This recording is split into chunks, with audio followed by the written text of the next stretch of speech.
Decreasing bad cholesterol and increasing good cholesterol. Okay, your standard labs, HDL, LDL, are just not good enough. You need to know what kind of LDL you have.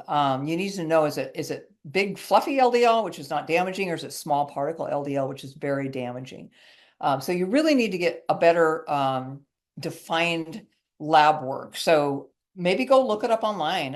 What is the blood test for small particle LDL? You want to know what your small particle LDL is. You don't want to lower your big fluffy LDL. Not all LDL is bad.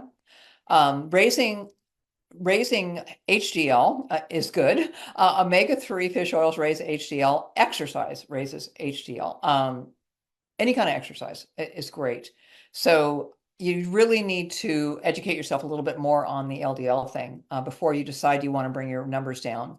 And the statin drugs are really damaging to the body, and they are getting people way too low on those statins. And you need cholesterol for every function in the body. Every cell needs cholesterol. Your brain is 60% fat and needs a ton of cholesterol. So we're seeing side effects from the statins. Want to get recipe and tips directly to your inbox? Sign up at divinefarmerhealth.com.